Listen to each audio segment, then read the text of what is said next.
capítulo 5. Hace 8 días comenzamos el análisis de este capítulo, que es el corazón mismo del libro de Amós. La sección que va del versículo 1 al versículo 17, donde Dios invita a Israel al arrepentimiento y los confronta de diferentes maneras, pero nosotros queremos tomar esto como una excusa para hablar de la importancia de usar los medios como medios y no como fines. La pregunta que yo les planteaba hace 8 días es: ¿religión o relación? Es decir, estamos utilizando todas esas cosas que Dios estableció como medios de gracia para tener una relación viva con Dios, o simplemente nos estamos quedando con una vida religiosa. En esta mañana vamos a considerar los 3 primeros versículos y los 2 últimos versículos. O sea, vamos a juntar la cabeza y la cola. Como esas serpientes que se comen la cola, vamos a juntar cabeza con cola, porque en los primeros 3 versículos tenemos el lamento de Amós sobre la casa de Israel, y en los 2 últimos versículos tenemos el lamento de Israel ante el juicio divino. O sea, ¿qué es lo común entre el inicio de este capítulo y el final? Es el lamento. El lamento. Repito, esta sección entonces está enmarcada en el lamento. Para decirlo de una manera gráfica, esta sección, estos versículos están cercados por lamentos, por delante y por detrás. El primer lamento es del propio Amós contra Israel, y al final esta sección nos presenta el lamento de Israel. Y yo les decía hace 8 días entonces que en esta sección tenemos una estructura que se denomina quiásmica, o popularmente se le llama una estructura de sándwich. Un autor comienza con una idea y termina con la misma idea, y en la mitad nos coloca el mensaje fundamental central. El mensaje central es: busquen a Dios para que vivan. Lo va a repetir varias veces allá en ese pasaje. Va a decir: buscar a Dios y vivir. Va a repetirlo otra vez, luego va a decir: busquen lo bueno, no lo malo, y repite: para que vivan. Ahora, ¿eso qué quiere decir? Que para que nosotros entendamos la urgencia de buscar a Dios, entonces debemos entender la necesidad del lamento.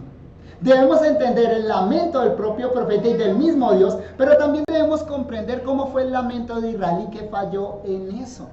La idea de Amós era que Israel, a la luz de su propio lamento, de Amós, y de su propio lamento, el de Israel, entonces tuviera una conciencia de su necesidad de buscar a Dios.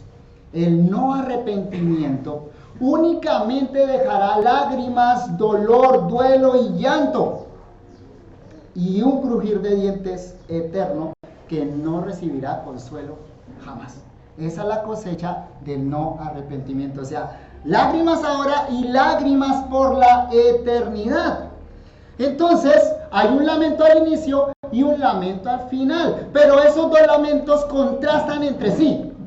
No son el mismo tipo de lamento, porque el primer lamento es el de Amós, y en boca de Amós en realidad es Dios el que lamenta.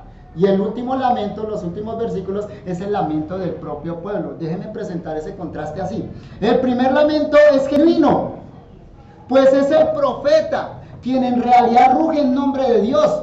El segundo lamento al final es falso, porque es el de Israel. El primer lamento es un gemido de lo profundo por causa de la destrucción no deseada de la criatura amada. El segundo lamento es una endecha que levantan plañideras. Las plañideras eran las personas o las mujeres que contrataban para que lloraran a los muertos. Repito entonces, el segundo lamento es una endecha que levanta plañideras que fueron contratadas porque nadie más quiso llorar a este muerto. El primer lamento se levanta por causa del rechazo de una oferta misericordiosa y bien intencionada de Dios. El segundo lamento se levanta por atrición y no contrición. Atrición es dolor por el castigo. Contrición es dolor por haber ofendido a Dios y por amor a Dios. Es muy diferente el dolor, porque Me da miedo el castigo, como el niño que ve al papá con la vara ya lista y dice, sí, papá, me arrepiento, perdóname. Eso es atrición y eso no es arrepentimiento. Lo que Dios busca en realidad es contrición, dolor por haber ofendido a Dios y por amor a Dios. Queridos hermanos y amigos, definitivamente el lamento según Dios es diametralmente opuesto al lamento según el hombre. Observe estas palabras de Pablo en 2 de Corintios capítulo 7, versículo 10. 2 de Corintios capítulo 7, versículo 10. Dice así el apóstol Pablo: porque la tristeza que es según Dios produce arrepentimiento para salvación, de que no hay de qué arrepentirse, pero la tristeza del mundo produce muerte. ¿Nota? O sea, no toda lágrima, no todo lamento, no todo lloro conduce a la salvación, al verdadero y genuino arrepentimiento. Si es de Dios, si es según Dios, sí, pero si es según el hombre, si es según el mundo, ¿a dónde conduce? A la muerte. Podríamos decir, esos son lágrimas de cocodrilo. Y de hecho, pues ese es el subtítulo de mi sermón, lágrimas de cocodrilo, el lamento de un hipócrita religioso. Y el título de mi sermón es un lamento del cielo y un lamento en la tierra. Aquí hay lamento en el cielo y hay lamento en la tierra. Y el lamento de la tierra, pues son las lágrimas de un hipócrita religioso. Esas lágrimas condujeron ¿a dónde? A la condenación. Pablo está haciendo ese contraste entre la tristeza según Dios y la tristeza según el mundo. Y mire, el resultado de la una es diametral opuesto al de la otra. Ahí mismo, en el versículo 11, o sea, en 2 Corintios 7, en el versículo 11, Pablo coloca el resultado de una tristeza según Dios. Vea lo que dice: porque he aquí, esto mismo de que hayáis sido contristados según Dios, qué solicitud produjo en vosotros, qué defensa, qué indignación, qué temor, qué ardiente afecto, qué celo y qué vindicación. En todo, dice Pablo, os habéis mostrado limpios en el asunto. Ese fue un arrepentimiento, ese fue una lágrima según quién. Dios, un lamento que provenía de Dios por el Espíritu Santo. Produjo todo esto en los Corintios. Pero hermanos, el lamento según el hombre produce esto. Amós capítulo 8, versículos 9 al 14. Vean el lamento de Israel hacia dónde condujo. Esto es totalmente diferente al lamento según Dios. Acontecerá en aquel día, dice Jehová el Señor, que haré que se ponga el sol a mediodía y cubriré de tinieblas la tierra en el día claro, y cambiaré vuestras fiestas en lloro y todos vuestros cantares en lamentaciones, y haré poner cilicio sobre todo lomo y que se rape toda cabeza, y la haré volver como llanto de unigénito y su postrimería como día amargo. Hasta ahí uno podría decir, se convirtieron. Aquí hay arrepentimiento, pero no nos engañemos. Mire lo que continúa diciendo Amós: he aquí vienen días, dice el Señor, en los cuales enviaré hambre a la tierra, no hambre de pan ni de sed de agua, sino de oír la palabra de Dios. E irán errantes de mar a mar, desde el norte hasta el oriente discurrirán buscando la palabra de Jehová y no la hallarán. En aquel tiempo las doncellas hermosas y los jóvenes desmayarán de sed. Los que juran por el pecado de Samaria y dicen, por tu Dios, oh Dan, y por el camino de Berseba caerán y nunca más se levantarán. Había lloro y lamento, pero notan que no los condujo a Dios. Los condujo fue a la destrucción. Así que vamos a analizar estos dos textos, Amós 5, 1 al 3 y Amós 5, 16 al 17, bajo dos tópicos. El lamento divino, primero, y en segundo lugar, el lamento humano. El lamento divino está en Amós 5, 1 al 3, el lamento humano está en Amós capítulo 5, versículos 16 al 17. Nota lo que estoy haciendo. Voy a entonces a juntar cabeza y cola, como les dije al principio, para predicarlo hoy. Hoy vamos a predicar los 3 primeros versículos de esta sección y los 2 últimos, y el corazón lo vamos a predicar en algunos cuantos sermones. Vayamos a Amós capítulo 5 versículos 1 al 3. El lamento divino. Dice así este pasaje: oíd esta palabra que yo levanto para lamentación sobre vosotros, oh casa de Israel. Ese yo no sabemos si es el profeta o es Dios. Seguramente es el profeta que gime en nombre de ¿quién? De Dios, o Dios que gime a través del profeta. Versículo 2: cayó la Virgen de Israel y no podrá levantarse ya más. Fue dejada sobre su tierra, no hay quien la levante, porque así ha dicho Jehová el Señor: la ciudad que salga con 1000 volverá con 100, y la que salga con 100 volverá con 10 en la casa de Israel. Dice un comentarista: esta es la tercera vez que Amós pide al pueblo que dé oídos a la palabra de Dios. Oíd. Aparece en el 3.1, en el 4.1 y ahora en el 5.1. 3 veces le ha dicho oíd. El tercer mensaje del profeta Amós es un lamento. O sea, un canto fúnebre sobre la muerte de Israel como nación. Amós presenta un mensaje regado de lágrimas a la nación de Israel. Es una especie de canto fúnebre, es una lamentación. Amós está llorando por ver al pueblo de Dios caminar insensiblemente hacia la ruina. Amós tiene un mensaje duro, pero un corazón tierno. Él tiene palabras que hieren, pero brotan de un corazón quebrantado. Él levanta su voz como un león que ruge, pero sus ojos derraman lágrimas copiosas. Él no es un predicador insensible que vocifera su sermón desde un atril. Más bien, es como un hombre sensible que llora en un funeral. ¿Vieron el corazón de un hombre de Dios? ¿Notaron acá el corazón de Dios cuando denuncia el pecado, denuncia el castigo? Como una vez yo le decía a un hombre que quería denunciar una cantidad de pecados, le dije: si quieres hacerlo, hazlo como lo hizo el profeta Jeremías. Es la única manera de hacerlo correctamente, con lágrimas en los ojos. Si no tienes lágrimas en tus ojos al denunciar el pecado, mejor cállate, porque eso no es el proceder de Dios.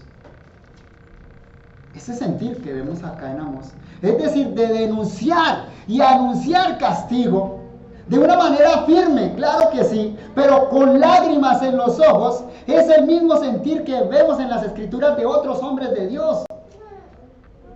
Notemos este lamento de Ezequiel cuando él observaba el juicio ya realizado sobre Israel. Ezequiel capítulo 19. Ezequiel capítulo 19. Este es otro lamento de otro profeta. Y la diferencia es que el lamento de Amós fue antes de que llegara el cautiverio. El lamento de Ezequiel fue cuando llegó el cautiverio. Mire lo que hace Ezequiel cuando ve la destrucción de su pueblo. Y permítame leerlo, sígalo ahí en su Biblia, pero permítame leerlo en la Biblia de las Américas, que le da una cadencia más poética. Dice así este texto de Ezequiel: y tú, Dios le dice a Ezequiel, y tú eleva una elegía, o sea, un lamento, un canto fúnebre por los príncipes de Israel, y di: ¿qué era tu madre? Una leona entre leones, echada en medio de leoncillos, crió a sus cachorros. Cuando exaltó a uno de sus cachorros, este se hizo león y aprendió a desgarrar su presa, devoró hombres. Entonces oyeron de él las naciones. En su foso fue capturado y lo llevaron con garfios a la tierra de Egipto. Cuando ella vio, mientras aguardaba, que su esperanza estaba perdida, tomó otro de sus cachorros y lo hizo un leoncillo. Y él andaba entre los leones, hecho ya un leoncillo, y aprendió a desgarrar su presa, devoró hombres. Destruyó sus torres fortificadas y asoló sus ciudades. La tierra y cuanto había en ella estaban aterrados por el estruendo de sus rugidos. Entonces se pusieron contra él los pueblos de las provincias de alrededor y tendieron sobre él su red. En su foso fue capturado, lo pusieron en una jaula con garfios y lo llevaron al rey de Babilonia. Lo llevaron enjaulado para que no se oyera más su voz en los montes de Israel. Tu madre era como una vid en tu viña, plantada junto a las aguas, estaba llena de frutos y ramas por la abundancia de aguas. Tenía ramas fuertes, propias para cetros de gobernantes, y su estatura se elevó hasta en medio de las nubes, y fue vista a causa de su altura y por sus muchos sarmientos. Pero fue arrancada con furor, derribada a la tierra, y el viento solano secó su fruto, su rama fuerte fue quebrada y se secó. El fuego la consumió, y ahora está plantada en el desierto, en una tierra árida y reseca, y ha salido fuego de su rama, ha consumido sus pámpanos y su fruto, y no queda en ella rama fuerte para cetro de gobernante. Y vuelve y repite al final lo que dijo al principio: esta es una elegía, o sea, esta es una lamentación, y de lamentación servirá. ¿Nota la denuncia del pecado de Israel ahí? ¿Nota cómo se presenta el juicio que ya había llegado? Pero a la hora de presentarlo, lo presenta como un canto de victoria. Lo presenta como algo de lo cual nosotros debemos reírnos y alegrarnos, o el profeta por mandato de Dios lo presenta como una elegía, como una lamentación. Se puede percibir acá, en estas palabras de Ezequiel, cómo le brotaban lágrimas mientras le decía al pueblo de Israel lo que había sucedido. De hecho, a Ezequiel se le ordenó comer un libro lleno de lamentos. Observen Ezequiel capítulo 2, versículo 9, y avanzamos ahí hasta el capítulo 3. Mire la orden que Dios le da a Ezequiel. Y miré, Ezequiel 2:9, y miré, y aquí una mano extendida hacia mí, y en ella había un rollo de libro, y lo extendió delante de mí, y estaba escrito por delante y por detrás, y había escritas en él endechas son los cantos que se cantan en un funeral, endechas y lamentaciones y ayes. Me dijo: hijo de hombre, come lo que hayas, come este rollo, y ve y habla a la casa de Israel. Y abrí mi boca y me hizo comer aquel rollo, y me dijo: hijo de hombre, alimenta tu vientre y llena tus entrañas de este rollo que yo te doy. Y lo comí, fue mi boca dulce como miel. Y saben ustedes que esto lo cita Juan en el Apocalipsis.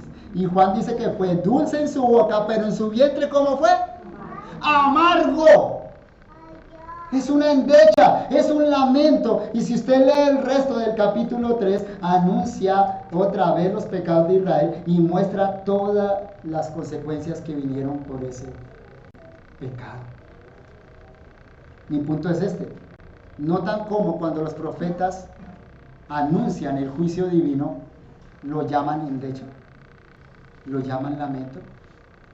Así que el profeta de Dios no teme predicar la palabra. Dios ahí en ese capítulo 3 le dice a Ezequiel: no le tengas miedo, ve y habla. Ya comiste las palabras de Dios, ve y dilas. No les tengas miedo. Así que el profeta no teme predicar la palabra de Dios, aunque esa palabra sea dura y amarga. Pero ¿saben cómo lo hace? Lo hace con lágrimas en los ojos,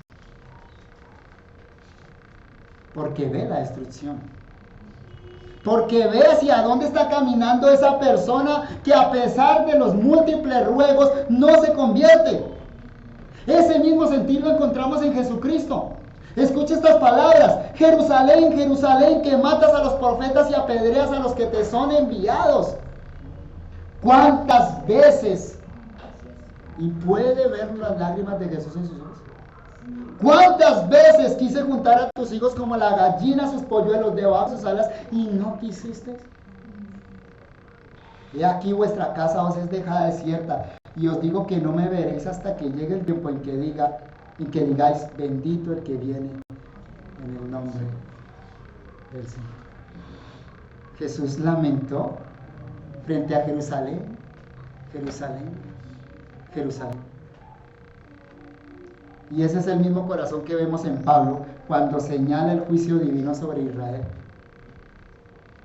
Dice Pablo: verdad digo en Cristo, no miento, y mi conciencia me da testimonio en el Espíritu Santo que tengo gran tristeza y continuo dolor en mi corazón, porque deseara yo mismo ser anatema, separado de Cristo, por amor a mis hermanos, los que son mis parientes en la carne. ¿Qué siente Pablo? por sus compatriotas que habían rechazado el Evangelio? Dolor. ¿Qué hace Pablo mientras les anuncia el castigo venidero? Llora. Llora por aquellos que no se arrepienten. Incluso, hermanos, tenemos un libro en la Biblia entero dedicado al lamento por la destrucción de Israel a manos de los babilonios, ¿o no? ¿Cómo se llama ese libro? Lamentaciones. En hebreo ese libro se llama así porque la primera palabra es un quejido. Eija. Un quejido. ¿Cómo?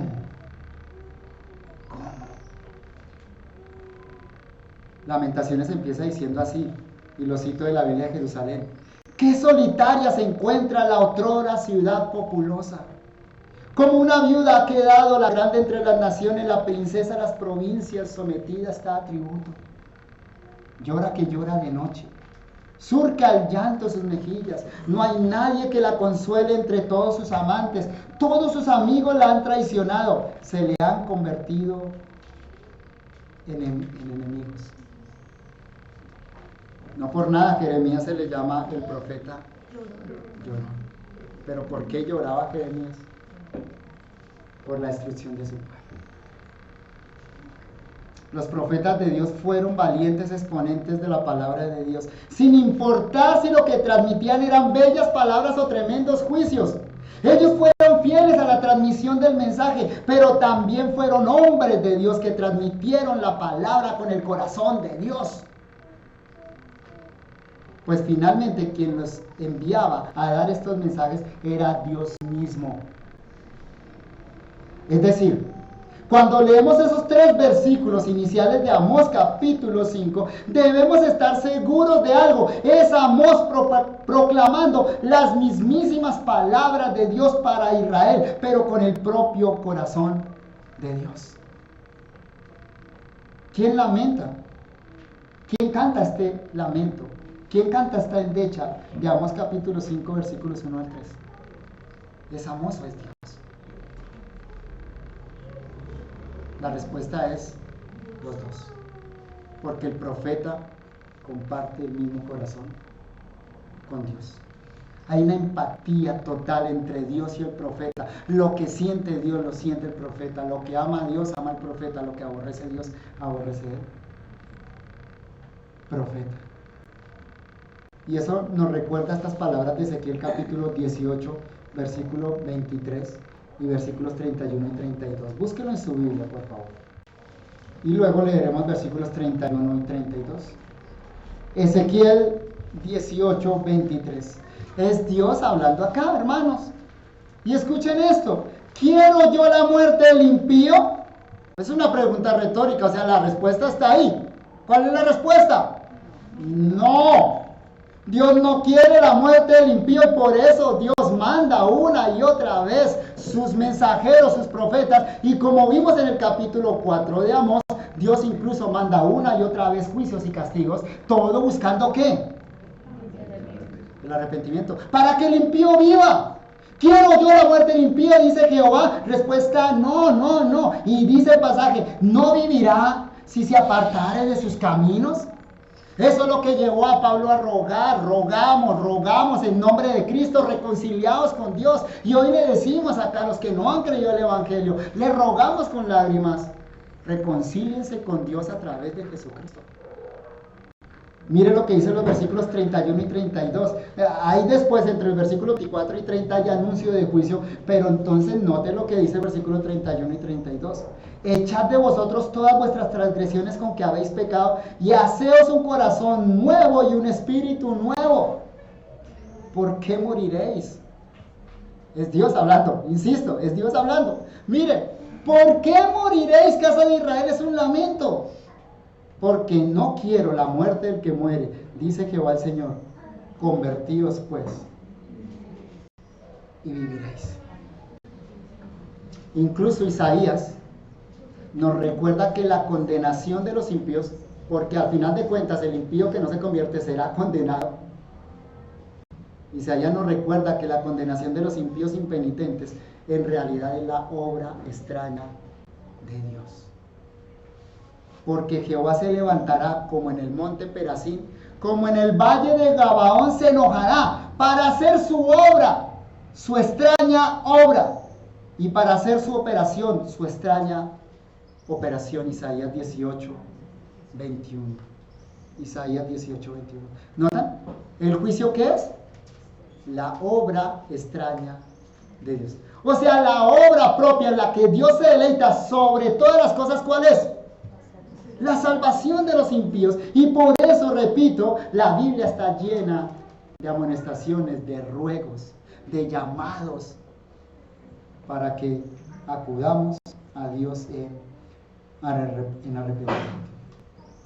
Entonces, este lamento de Amós capítulo 5, versículos 1 al 3, es la invitación al funeral de Israel, que finalmente fue declarado muerto.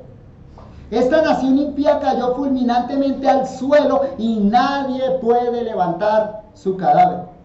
El versículo 3 incluso coloca este mensaje en su contexto histórico, afirmando que Israel iba a ser sacado de su tierra por medio de la guerra. Es decir, por medio del cautiverio que traerían los asirios. Y utiliza el lenguaje de las maldiciones del Deuteronomio. Si Israel sale a la guerra con 1000, ¿cuántos volverán? 100. Y si sale con 100, ¿cuántos volverán? 10. Es la devastación de la guerra. Ese es el lamento divino.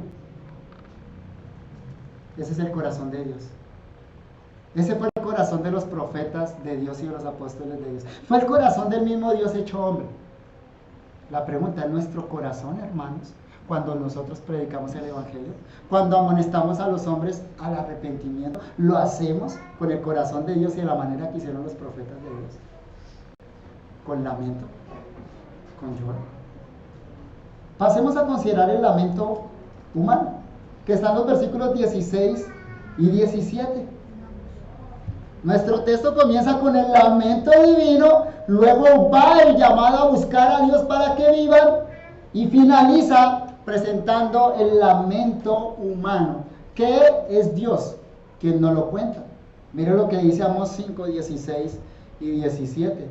Por tanto, así ha dicho Jehová, Dios de los ejércitos: en todas las plazas habrá llanto, y en todas las calles dirán: ¡ay, ay! Y al labrador llamarán a lloro, y a endecha a los que sepan endechar. Y en todas las viñas habrá llanto, porque pasaré en medio de ti, dice Israel. Claro, a la luz de lo que dijimos anteriormente, la pregunta es esta: ¿qué produjo en Israel ese lamento profético divino? ¿Qué produjo en Israel escuchar el lamento del propio Dios? ¿Sabe qué produjo? Estos versículos nos lo dice: solo produjo lloro falso, lágrimas de cocodrilo. Sí, Israel está llorando, ¿notan? Pero es un lamento que los condujo a la salvación. Ese es un lamento que los conduce al paso de Dios en juicio. Qué lamentable, ¿no? Qué triste. Que ni los juicios de Dios, ni las misericordias de Dios, tampoco las lágrimas de Dios o el profeta produjeron algo de sensibilidad sobre Israel. ¿Y saben por qué? Porque es que Israel era un cadáver. Y los cadáveres no sienten nada. Ese es un retrato claro del estado espiritual del ser humano. El ser humano es un cadáver. Está muerto a las cosas espirituales. No puede sentir nada frente a la palabra de Dios. Eso es lo que le pasa a Israel acá. Y miren, esos dos versículos están llenos de lamento. Abundan en palabras que indican dolor, muerte, desdicha. Podríamos levantar esa hoja donde están estos dos versículos y ¿sabe qué sale de ahí? Lágrimas.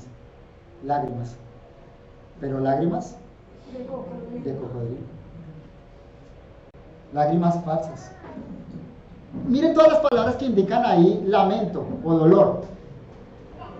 Versículo 16. Por tanto, así ha dicho Jehová, el Dios de los ejércitos: en todas las plazas habrá ¿qué? Llanto. La palabra hebrea quiná significa lamento, y el diccionario dice que es una palabra que señala un canto fúnebre, o sea, una canción de luto que sirve para expresar pena y tristeza. como el que David levantó frente a la muerte de su amado Jonatán. Cuando murió Jonatán y Saúl, dice 2 Samuel capítulo 1, David entonces lamentó. Y va el canto de lamento. Fue un canto fúnebre. El canto que se canta en un funeral. Esa es la primera palabra que encontramos ahí que señala dolor, tristeza. Pero el texto sigue diciendo esto. Y en todas las calles dirán, ¡ay, ay! ¿Notan eso? Ve esas dos palabritas ahí, ¡ay, ay! Joy, joy en hebreo. Esas dos palabritas solo aparecen acá. En todo el Antiguo Testamento hebreo. Y dice el diccionario bíblico, el diccionario hebreo, que esas palabras son una señal de gran angustia. ¡Ay! Pero no es por el machucón de un dedo. Es un grito de dolor que sale ¿de dónde? Del alma. Del alma. Como cuando usted va a un funeral y alguien está gritando de dolor al ver a su ser querido en ese féretro. Pero también aparece la palabra duelo. Y esa palabra duelo, que aparece dos veces en el versículo 16 y una en el versículo 17, en Reina Valera aparece traducida como llanto, es una palabra que señala gemido. O sea, un sonido estridente como señal de luto, como cuando José lloró por la muerte de su padre Jacob. Dice el texto de Génesis capítulo 50 que cuando José lloró por la muerte de su padre lo oyeron en todo Egipto. Hasta la casa de Faraón se oyó el grito de lamento de Jacob. A eso se está refiriendo el texto. Pero también aparece la palabra lamentación, porque mire lo que sigue diciendo el versículo 16: y al labrador llamarán a lloro. ¿A qué lo van a llamar? A lloro. Ahora, ahí aparece varias veces la palabra lloro en Reina Valera o llanto, pero son diferentes palabras en hebreo. Amós acá en el texto hebreo utiliza 6 palabras diferentes para duelo, para lloro. O sea, nos quiere recalcar el asunto ahí, qué es lo que está pasando. Esa palabra ahí señala una ceremonia de luto, o sea, rituales distintivos para enterrar a los muertos, que incluían en ese contexto ropa áspera, música fúnebre, una apariencia demudada y periodos de tiempo definidos de ayuno. Y otros comportamientos únicos para el periodo de luto por un muerto. Como en nuestro contexto, aunque ya no mucho, vestirse de negro un tiempo. Pero los israelitas todos lo expresaron muy gráfico, ellos son muy expresivos, ¿sí? Entonces se vestían de saco de silicio, o sea, áspero, se echaban ceniza en la cabeza, cantaban cánticos fúnebres y guardaban ayuno. A eso se está refiriendo Amós con esas palabras. Es como el gran cortejo fúnebre de 7 días que condujo José para honrar a su padre muerto, a Jacob. 7 días de luto. Jacob guardó por su padre. Y finalmente, el versículo 16 dice: y a endechar a los que sepan endechar. Noten la palabra endechar ahí. Esa palabra señala los gemidos o el luto, o sea, la lamentación como expresión ritual de dolor, lo que implicaba, se supone, arrepentimiento. Es decir, en el contexto hebreo había cierto tipo de llanto que indicaba la muerte. Y es interesante que Amós diga acá que van a llamar a los que saben endechar. ¿Cómo así? Interesante, ¿cierto? O sea, hay que saber endechar. ¿A qué se está refiriendo? Bueno, se está refiriendo simplemente a las plañideras profesionales que contrataban para llorar a los muertos. En nuestro contexto se utilizaron hasta hace poco. No sé si en algún lugar todavía lo utilizan, pero utilizamos el término plañidera. La plañidera eran mujeres contratadas para que fueran y lloraran. Interesante, ese último punto es interesante, porque entonces nos está diciendo que tuvieron que contratar a gente que llorara a este muerto. ¿Cuál muerto? Israel. Cuánto dolor, ¿no? Cuántas lágrimas, cuánta tristeza. ¿Qué contexto fúnebre nos presenta ahí? Y podríamos pensar en lo que dice el Eclesiastés, el sabio. El sabio dice que la sabiduría está en la casa de luto. Pero acá no encontramos sabiduría. Incluso Amós nos dice que todos los lugares públicos de la ciudad se llenaron de llanto, de lloro, de luto, de dolor, de endecha. Dice Amós que las plazas y las calles, en las plazas y en las calles va a haber mucho dolor. Incluso en los campos y en las viñas. El lugar de trabajo, el lugar donde la gente simplemente platicaba. Todos esos lugares, literalmente, cuando llegaron los asirios, quedaron llenos de muertos.